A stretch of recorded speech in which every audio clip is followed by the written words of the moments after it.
Hey guys, welcome to Sportitude Running. My name is Josh and we're going to be doing a shoe review today and we're going to be talking all things Asics Gel Kayano 29, and that shoe here is on my right and your left, and on my left and your right I've got the Asics Gel Kayano 28. So with today's review, what we do is we dive into all the specific details. We look at the outsole, the midsole and the upper of both shoes, compare them side by side, give you all the information that you need at home to, who knows, maybe make this your next shoe purchase. Now with your Kayano franchise, nothing has changed. It's targeting a runner that requires a bit of medial stability through that arch and someone that's going to be spending plenty of time out on the road, so pounding the pavement, looking for ultimate cushioning with a really good protective stable ride underneath their body.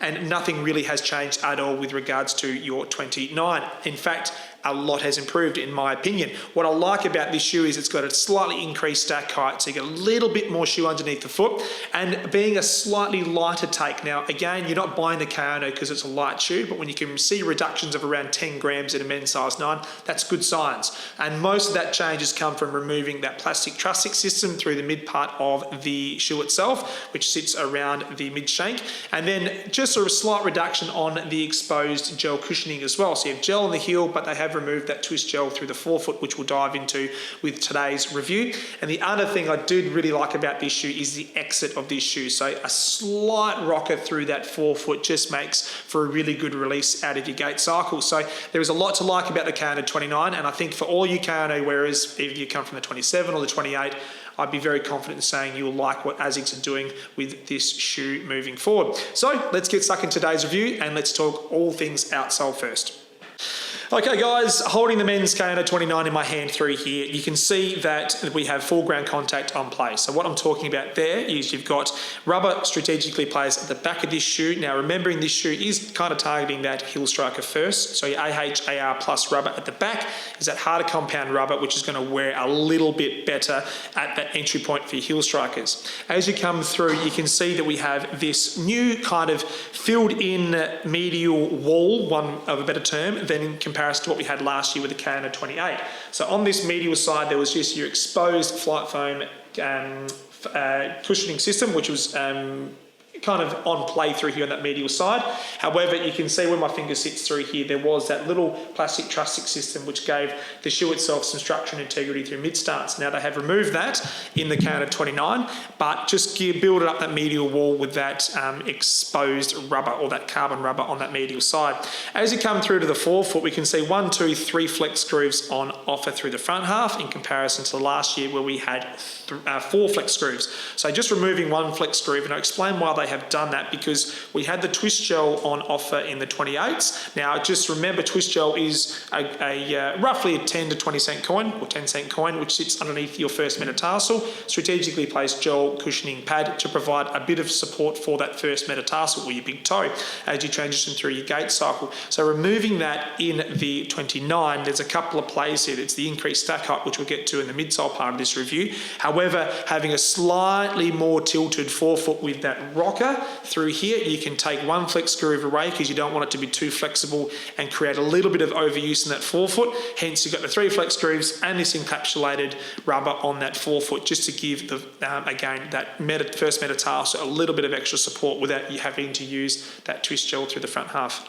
Diving straight to the upper, guys. Now this is probably my favorite part of this shoe, which is a bit of a surprise because I really like what they have done with the midsole. However, going to an engineered knit, what you will find with this shoe, you get a really good structured hold across your whole foot. Now there's no gusseted tongue in the 29s and there wasn't a gusseted tongue in the 28 either. However, we had an engineered mesh, really lightweight, very breathable, and to be completely honest, they had a great engineered construction with that upper in last year's model. I didn't think they needed to change it. However, going to the 29, Asics have obviously identified a bit of an improvement area, and just having a slightly more constructed upper just helps the midsole perform a little bit better, because again, all the 3 components, outsole, midsole and upper, all do work in harmony together. So when you increase the stack height, which they have done, you need to make sure that that upper is going to hold the foot on that platform to make sure you get all the performance benefits out of this shoe that you require, hence that engineered knitted construction. So So what you have with this shoe itself is a little bit more of a tighter weave across the medial side of the shoe itself. Now, do you expect that because it is designed for a mild overpronator? So you want to make a bit of a focus area to make sure that upper is nice and stable on that connection piece to the midsole.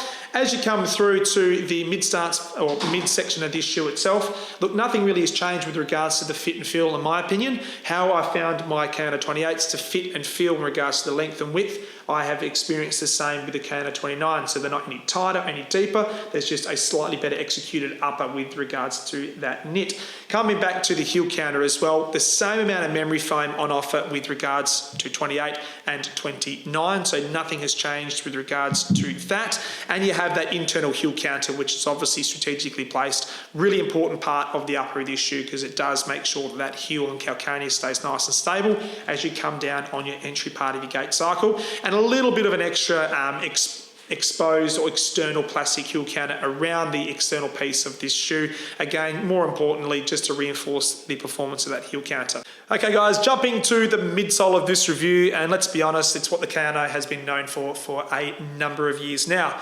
So let's just talk about the technology that's on use first and foremost. So we have two different foams that Asics have used with regards to executing the midsole. We've got Flight Foam Blast Plus, which is a nice, light but responsive foam, which takes up the majority of that forefoot and then slightly gradient back towards the heel. And you have Flight Foam technology underneath this gel pod through here. So what you're experiencing with this shoe is you want a really nice entry, so a good soft compression on that first point of contact with the ground, be it heel striking first.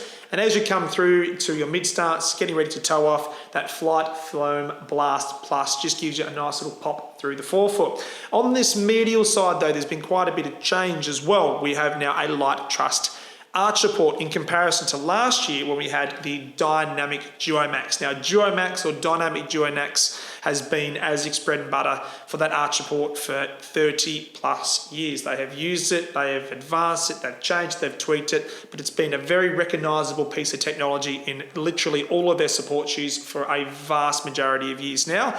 So there is a little bit of a change up with regards to how they've executed that arch support with the Kayano 29. Do not be alarmed at home. I personally feel this support system is less intrusive and you get just as much, if not a better ride on that medial side for your mild overpronators. Now, it does reduce the weight of this shoe, which is a bit of a bonus. However, you don't want to sacrifice too much. I mean, if Asics went back to the drawing board and tweaked this medial support to the point where they were happy to sacrifice 3, 4, 5% of support to get someone into this shoe, they wouldn't do it. They would make sure that that shoe is still catering for that mild overpronator that's requiring that medial support, and this light truss support system does exactly that. So it's not it doesn't fill up the whole wall on that medial side. It does sit just underneath this Flight Foam cushioning system. So it does offer a little bit of cushioning on that medial side, but you get that benefit of that light truss as you transition through your mid starts. In conjunction, just talking back to the outsole, filling in that wall through here on that medial side does complement what they are doing with the density of chain or density of foam on that medial side as well. And just to dial in, it wouldn't be a gel Kayano if there wasn't some form of gel placed in this shoe, and Asics have strategically placed that exposed gel underneath the heel, more favouring that lateral side to provide a little bit of extra dampening for that first entry. And as we touched on in the intro, I've spoken a couple of times, they have removed that twist gel underneath your first metatarsal through here, which has been a big piece with regards to Asics having dual gel cushioning system. So it's the first time in a number of years where there's no dual gel, it's just gel on the heel, nothing in the forefoot. However, we've touched on in the outsole part of this review that the encapsulated rubber through here provides just enough support for that first metatarsal in conjunction with the increased stack height of this shoe. So they're not sacrificing anything to execute that with regards to the shoe itself.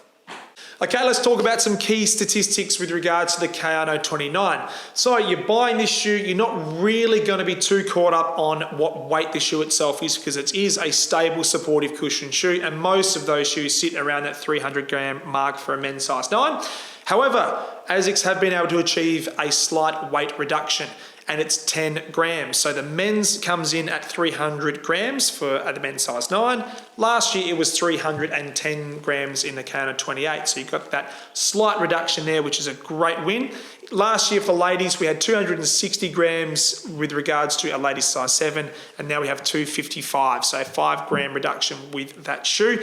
And we sort of touched on with regards to this review, a lot of it is to do with removing that plastic trussing system, removing that dual gel cushioning, and also a slightly refined upper as well. Just helps incrementally drop that weight down in this shoe. The other thing I'd like to touch on in the key statistics part of this review is talking about the variance in stack height and heel to toe drop.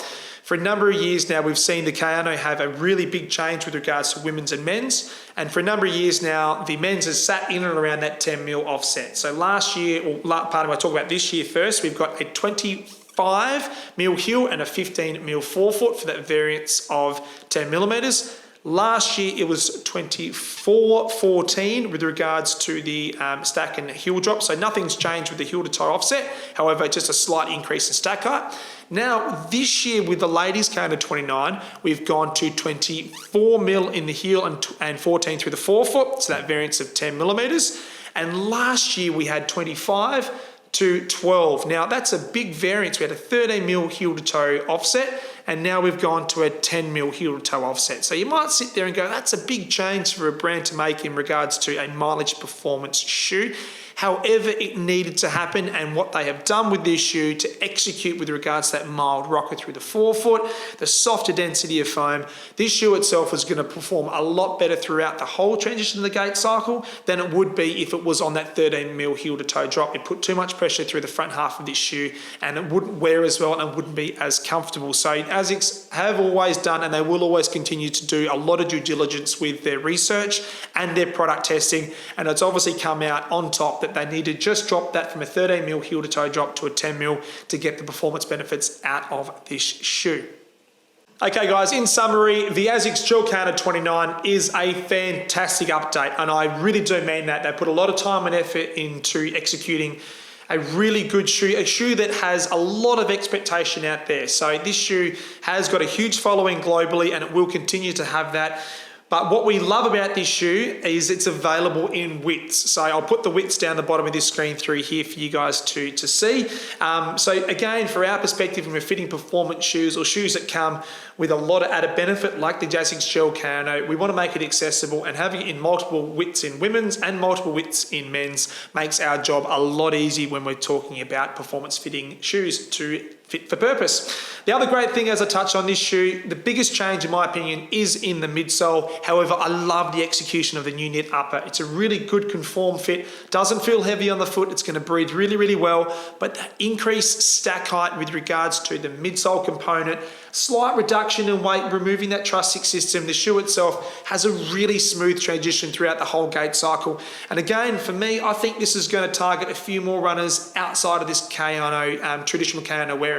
Again, it has happened. Obviously, there's hits and misses with every single shoe over the years, but a Kayano wearer literally just walks back in, wants to try it on, get that fit and feel, comfort, width right, and away they go. But I do feel this is going to target a few more runners. Now, Asics have taken a lot of learnings with regards to the last 5 years. They've even, for me, I think there's a lot of similarities with regards to the Kayano Light in regards to how they've executed this 29, not only in weight, but overall fit, feel, and performance, and a slightly broader footprint with regards to the outsole construction and regards to the amount of sort of space you have underneath the shoe itself. It really does run very smooth, light, and cushioned. It is a mileage shoe. It's going to be insanely comfortable for plenty of clicks out in the road.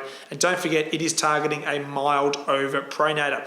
Now guys, if you've got any questions about the Kayano 29 or anything regarding the Kayanos in the last couple of years, let us know in the comment section below. If you've got any questions, queries about this category itself, let us know. We always love to hear from you guys, the running community, wherever you are in the world. And guys, if you haven't subscribed to our channel, hit that red button, hit the bell, stay notified, and we'll keep pumping out these shoe reviews for you, the running community, all over the world. And until next time, happy running, stay safe, be kind to one another, and we'll see you out the road. Take care.